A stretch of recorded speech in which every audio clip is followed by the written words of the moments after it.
KY itu sudah takut. Ya. Oke. Ya, jadi ya mudah-mudahan KY itu bukan udah takut, tapi udah berani ya ke depannya. Terima kasih.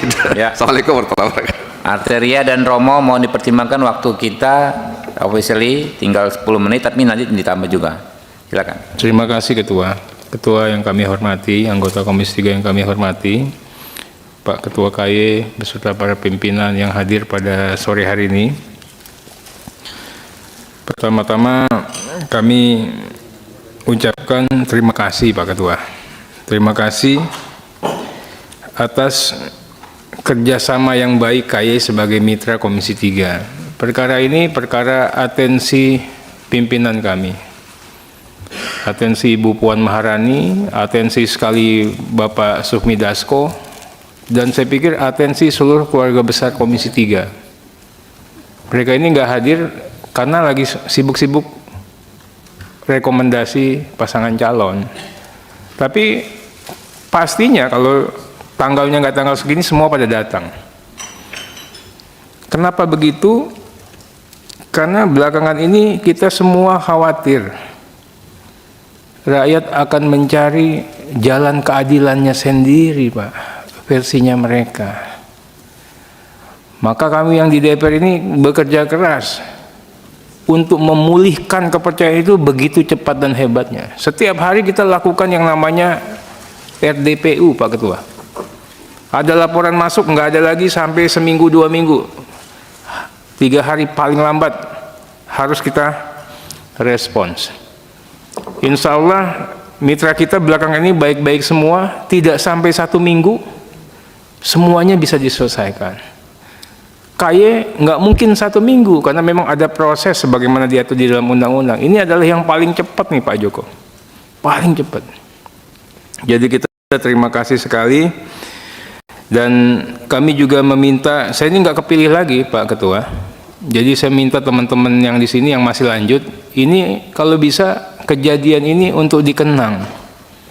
Kalau boleh saya memohon, yang berkeringat di dalam membuat putusan ini dipertahankan menjadi anggota KY. Bagaimana yang sudah 2 periode? Nah, ditanya sama Pak Habib itu jago untuk meletakkan masang-masang orang di mana. Ya dia kasih apresiasi, Pak.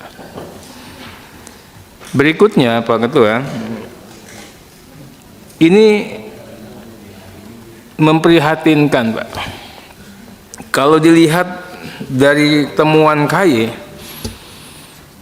yang dikemas dalam pelanggaran kode etik, ya, ini kan memperlihatkan kehilafan hakim yang sengaja dengan sangat nyata, kekeliruan hakim yang dilakukan dengan sengaja yang sangat nyata. Bagi kita nih nggak bisa gampang terharu, Pak, pasti curiga, karena kami ini kan mantan-mantan pengacara. Bagaimana mungkin berbeda antara fakta hukum yang dibacakan di persidangan dengan yang dipertimbangkan hakim? Kita ini bicaranya Pengadilan Negeri Surabaya dengan segala sarana dan prasarana, sumber daya manusia yang hebat-hebat. Nggak mungkin masuk hakim ke Surabaya kalau SDM rendah, Pak. Itu loh. Mereka ini diproyeksikan untuk menjadi pimpinan-pimpinan di kemudian hari, bahkan menjadi Mahkamah Agung itu anggota. Bagaimana mungkin pertimbangan hukum terkait unsur-unsur pasal yang didakwakan berbeda antara yang dibacakan di persidangan dengan salinan dalam putusan? Bagaimana mungkin pertimbangan hukum tentang penyebab kematian korban berbeda dengan visum? Tadi dikatakan lagi tidak pernah mempertimbangkan, menyinggung, dan memberikan penilaian terkait dengan CCTV. Tapi pada saat pertimbangannya membicarakan tentang ya, fakta yang difasilitasi oleh instrumen CCTV. Jadi masuk ke dalam pertimbangan tentang bukti. Bagi saya ini, Pak, ini sudah brutal. Ini tidak hanya akrobat hukum, menerapkan hukum secara ugal-ugalan, Pak. Kita negara ini Pak, tidak perlu Pak, negara baladil amin ini negara itu akan aman. Bukan karena polisinya yang hebat, tentaranya yang hebat. Bagaimana hukum ditegakkan dengan seadil-adilnya. Makanya saya katakan ini kita serius. Kita bicara tidak hanya keadilan, kita bicara kemanusiaan yang adil dan beradab. Kita bicara yang namanya ketuhanan yang Maha Esa. Karena di sini ada irah-irah. Nah, jadi saya tidak gampang terharu Pak Ketua, terbukti melanggar KEPPH. Tingkatnya pelanggaran berat, sanksi pemberhentian tetap. Itu kan baru diusulkan, belum bisa diberhentikan tetap. Ya, Bapak kan harus ke Mahkamah Agung. Mahkamah Agung berproses. Benar nggak? Itu yang harus Bapak kasih tahu. Kami udah laksanakan, kami butuh DPR untuk mengawal itu. Yang berkali saya katakan, KAY nggak hebat tanpa DPR. Tapi DPR nggak bisa menjadi hebat kalau nggak dibantu sama KAY. Ini kita saling membutuhkan. Jadi rekomendasi itu Bapak meminta sekali untuk kepada kami mengawal. Meminta kepada Komisi 3 DPR melakukan segera rapat konsultasi kepada Ketua Mahkamah Agung. Saya nggak mau bicara bawas-bawas. Bawas-bawas juga keluarganya, adiknya jadi pengacara lah, ininya jadi apa, itu loh. KAY harus periksa anggota bawas yang terafiliasi, tiba-tiba adiknya punya kantor hukum, kakaknya punya kantor hukum, iya kan? Benar nggak melakukan pengawasan sebagaimana mekanisme pengawasan, atau menjadi justifikasi atas perbuatan-perbuatan yang salah, atau bawas melakukan nakut-nakutin hakim. Ya, ini tolong Pak Ketua, ini kita ingin semua. Pak Ketua, saya minta rekomendasi KAY untuk menindaklanjuti adanya perbuatan melawan hukum yang berindikasi pidana terhadap 3 hakim itu. Ya.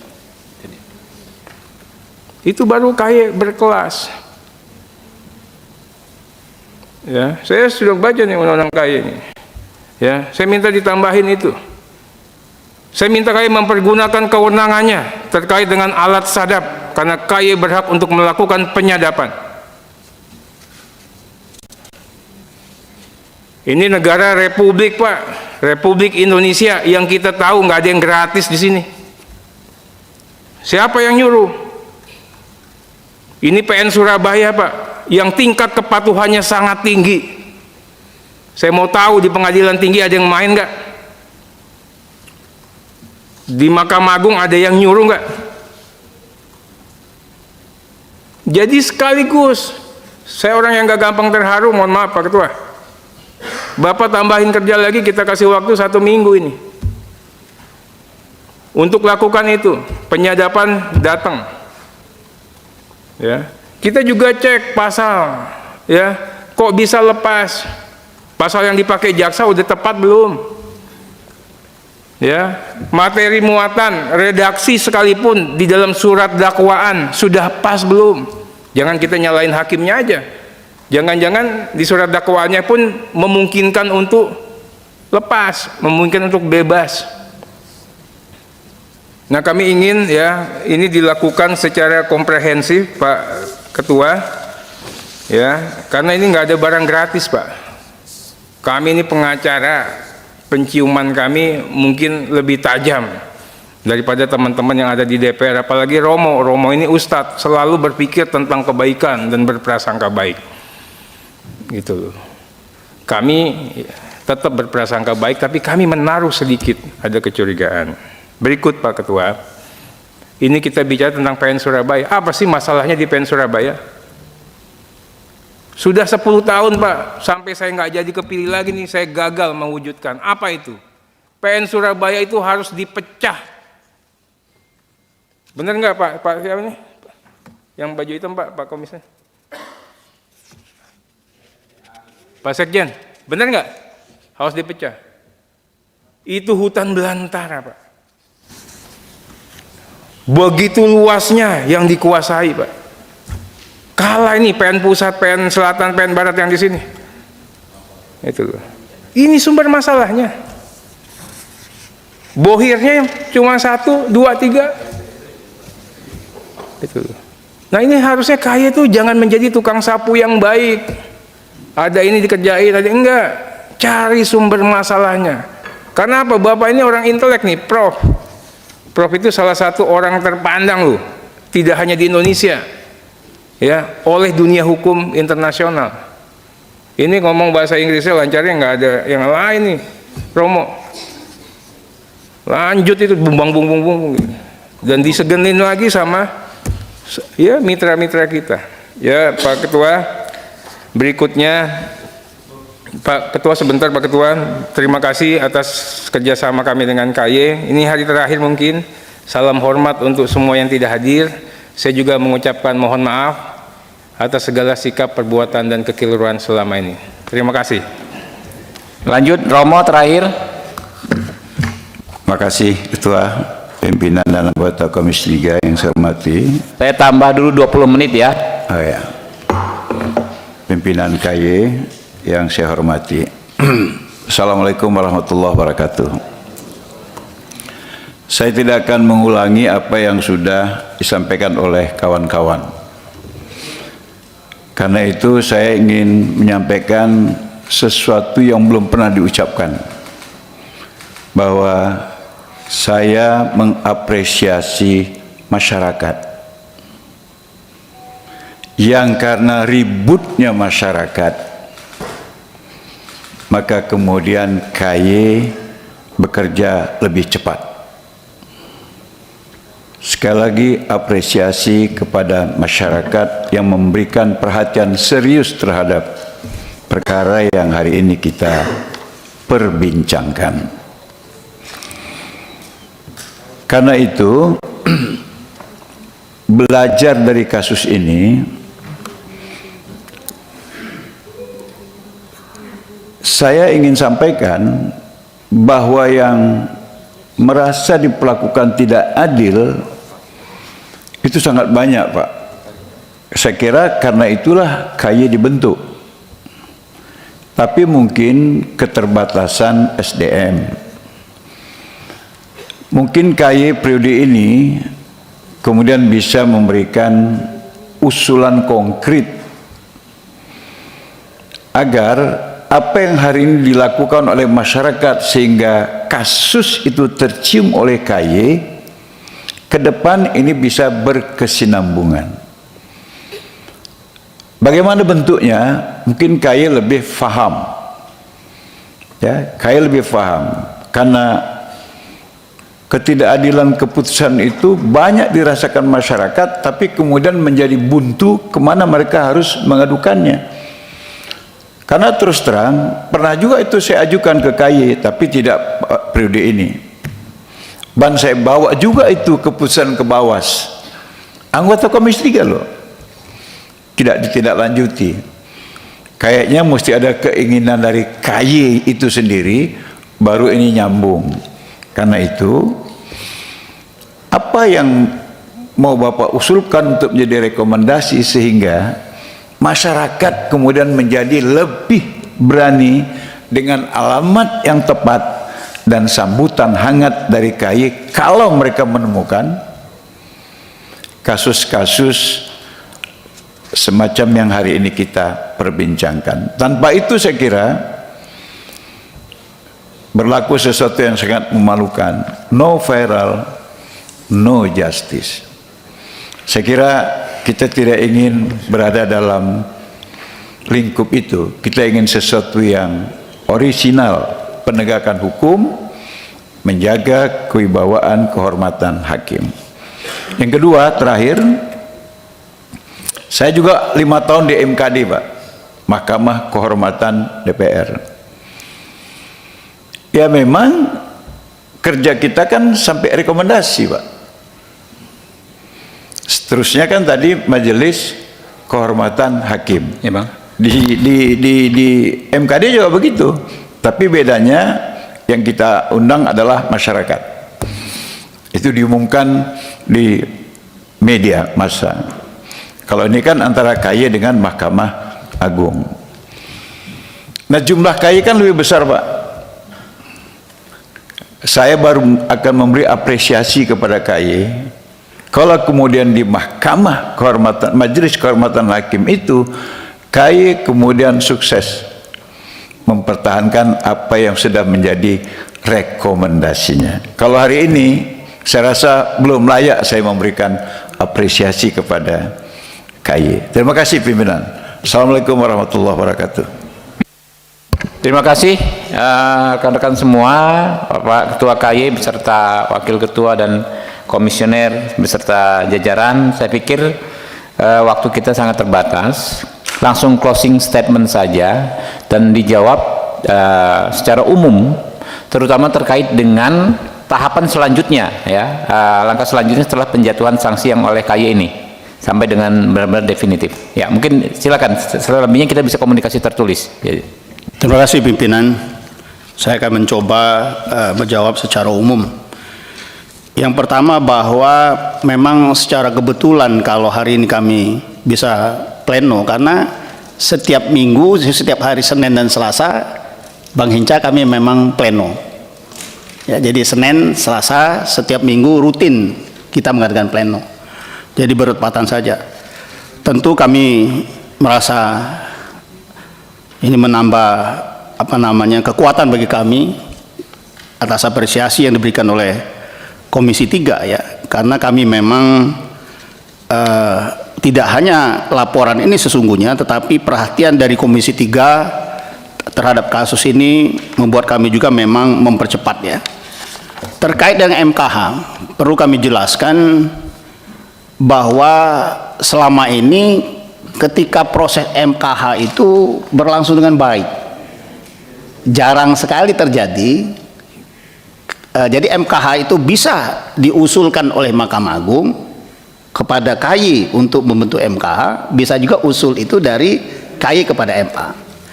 Sepanjang pengalaman saya tidak pernah ada masalah ketika proses itu dilakukan, persidangan itu dilakukan. Tadi dikemukakan ada 3 hakim agung, ada 4 anggota KY. Biasanya ketika itu bersidang, ya kami 4 suara tidak akan berubah. Karena itu usul keputusan institusi. Tidak akan mungkin kemudian lari salah satu suara itu. Jadi kalaupun voting tetap saja 4 lawan 3. Tidak akan berubah itu.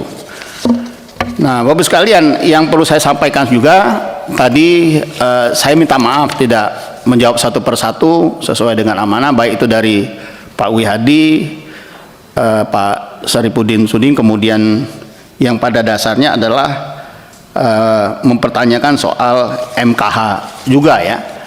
Kemudian Bang Hinca juga, tentu kami punya keterbatasan, Bang, ya. Ada keterbatasan, kita boleh saja gregetan sebetulnya, sehingga itu bisa ada hal yang tidak tepat, itu perlu kita tindak lanjuti. Tapi mohon maaf sekali lagi kami juga punya keterbatasan, ya. Untuk memenuhi pemantauan saja tadi kami sudah kesulitan luar biasa. Karena permintaan-permintaan itu banyak, kami sangat terbatas dari sisi SDM, ya. Begitu juga anggaran yang kecil. Tadi idealnya menurut saya Bang Hinca tadi kan yang mana? Awal persidangan atau di ujung yang diawasi? Kalau menurut kami idealnya semua proses itu kami awasin. Ya, idealnya seperti itu. Tapi seringkali karena keterbatasan biasanya kami melihat juga urgensinya. Karena permintaan kadang-kadang muncul dari seluruh Indonesia supaya kami mengawasin itu. Nah, strategi kami adalah melakukan kerjasama dengan perguruan tinggi, kemudian kami membuat juga prioritas, ya. Tadi dari Bang Nasir Jamil misalnya, supaya jangan menjadi pemadam kebakaran, banyak yang kami lakukan. Pertama misalnya kami mengunjungi pengadilan negeri atau pengadilan tinggi, itu kami melakukan dialog, ya, kemudian dengan jajaran pengadilan. biasanya apa yang bisa kami tindak lanjuti secara cepat kami lakukan, karena hal yang prinsip misalnya bisa langsung kami sampaikan kepada Mahkamah Agung karena ada penghubung. Penghubung itu terdiri dari 3 hakim agung, ya, yang hakim agung itu diketuai oleh wakil ketua di dalam tim itu, dan 3 dari KY, sehingga ada terus komunikasi itu. Kemudian pelatihan-pelatihan rutin juga diklat, misalnya diklat di Mahkamah Agung juga melibatkan KY dalam pelatihan-pelatihan itu. Itu upaya kita sebagai pencegahan. Begitu juga FGD kita lakukan hal-hal seperti itu, ya. Mungkin nanti kalau mau ditambahkan sedikit pertanyaan dari Bapak Arteria, ya, tadi mungkin beberapa hal bisa dijelaskan, ya, terutama yang terkait dengan fokus soal penyebab kematian, ya, itu juga menarik yang kami temukan. Kemudian terakhir yang saya kemukakan untuk yang terhormat Romo, ya, kalau kami perhatikan memang ke depan Romo itu memang peran penghubung, ya. Oleh karena itu di dalam usulan revisi Undang-Undang KY misalnya, kami mengharapkan penghubung itu tidak hanya seperti kantor pos saja, tetapi diberikan peran yang lebih, ya. Oleh karena itu kami sudah mengajukan untuk adanya revisi terhadap Undang-Undang KY, ya. Memang yang kami lakukan bukan hanya menunggu laporan masyarakat saja, ada juga tindakan cepat KY itu bisa dari penghubung, bisa juga bahkan bukan dari laporan masyarakat, tapi tim kami menilai atau melihat itu hal yang menarik yang diberitakan oleh media, itu kami langsung tindak lanjuti. Misalnya yang paling cukup baru juga adalah kasus misalnya Hakim Nyabu Sabu, baru-baru yang belum terlalu lama, itu dasarnya adalah liputan media yang kami tindak lanjuti, Romo. Jadi tidak hanya sifatnya kami menunggu. Mungkin Pak Joko kalau ada yang mau disampaikan, atau juga Menteri Ibu Wakil Ketua, saya persilakan. Ya Pak Joko, silakan terakhir Pak, ya. Yuk. Yang ringkas saja. Terima kasih. Mungkin yang belum dijelaskan oleh Pak Ketua tadi tentang ini kan ada dugaan pemalsuan, apakah nggak bisa diusulkan secara pidana. Memang kalau kita lihat dari Perkaya nomor 2 2015 memang ada, kalau memang ada dugaan tindak pidana yang dilakukan oleh terlapor, itu kita dapat mengusulkan untuk secara pidananya. Jadi nanti mungkin kalau terkait dengan hal ini akan kita dalami lagi apakah cukup pelanggaran kode etik ini bisa menjadi dugaan tindak pidana sehingga bisa mengusulkan untuk kepada pejabat yang berwenang.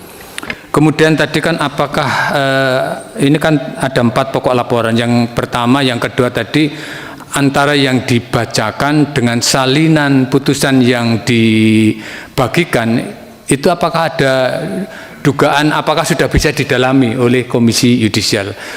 Memang sepanjang yang kita periksa 3 para terlapor, artinya para terlapor ketiganya itu mengatakan bahwa putusan pada saat dibacakan itu mengenai fakta hukum, kemudian pertimbangan, termasuk amar, semua sependapat bahwa itu akan dibaca lengkap. Namun ternyata setelah kita tunjukkan rekaman kepada 3 terlapor tersebut, itu memang baru tahu antara yang dibacakan dengan salinan itu berbeda. Terutama terlapor 1 dan terlapor 2 itu baru tahu waktu kita tunjukkan. Karena itu yang mengkonsep putusan itu adalah terlapor 3. Ternyata mungkin dugaan kita sementara ini, ya, itu kan waktu itu ada perhatian publik yang luar biasa. Padahal putusan itu kan berbeda. Mungkin ada dirubah atau mungkin bagaimana sehingga ada jeda 5 hari. Pada waktu dibacakan putusan itu tanggal 24, baru bisa diupload itu putusan tanggal 29. Jadi ada jeda 5 hari. Itu kita tanya kenapa kok ada keterlambatan, katanya ada error di IT, itu informasi dari para terlapor. Tetapi yang jelas yang perlu kita informasikan, yang kita temukan itu artinya konseptor terlapor 3 itu mengubah putusan itu tanpa informasi kepada terlapor 1 dan terlapor 2. Itu sementara ini yang kita ketahui.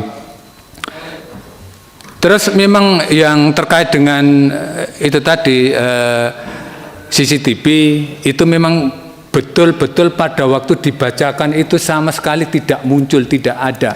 Tetapi kenapa kok saat di salinan putusan itu ada? Mungkin prediksi kami itu kan terjadi perhatian publik yang luar biasa, kok nggak dibahas, nggak apa, baru di salinan putusan baru dimunculkan. Sama terkait dengan kematian, itu kan kematian kalau waktu dibacakan putusan itu kan hanya terkait dugaan pelanggaran yang menyebabkan si korban meninggal itu alkohol, itu yang dimunculkan. Padahal itu setelah heboh kemudian publik termasuk masyarakat baru ditambahkan lagi di salinan putusan. Itu mungkin yang perlu kami tambahkan. Selain itu mungkin yang perlu kita tambahkan itu tadi ya, sebenarnya kita itu bukan mencari kesalahan hakim atau sebagai pemadam kebakaran. Artinya selama ini selain tugas untuk mencari pengawasan hakim kan ada tugas juga advokasi. Kalau misalnya hakim mungkin ada intervensi atau ada hal-hal yang merendahkan harkat martabat hakim, cukup banyak juga yang kita lakukan untuk mendampingan terhadap para hakim tersebut. Termasuk pelatihan KPPH itu sudah kita lakukan setiap tahun itu kurang lebih 600 sampai 700 hakim yang kita latih. Nah, hasil analisis kita, hakim-hakim yang pernah kita lakukan pelatihan KPPH itu relatif kecil pelanggaran kode etik yang dilakukan oleh hakim. Namun kan kemampuan Komisi Yudisial tidak bisa melakukan pelatihan KPPH terlalu banyak karena memang kita terbatas anggarannya, setiap tahun hanya 600 sampai 700. Nah, mungkin nanti kalau misalnya ada anggaran yang bisa ditambahkan lagi lebih banyak, pelanggaran lebih sedikit. Mungkin itu aja Pak Pimpinan yang kami tambahkan. Saya akhiri Assalamualaikum warahmatullahi wabarakatuh. Ya, terima kasih. Jadi sedikit rangkuman ya, karena ini rapat konsultasi kita tidak bikin kesimpulan Pak Ketua, tapi memang tadi kita gayung bersambut dengan Prof soal kemungkinan kita ya KY juga mencari unsur potensi pidananya ya. Silakan ya.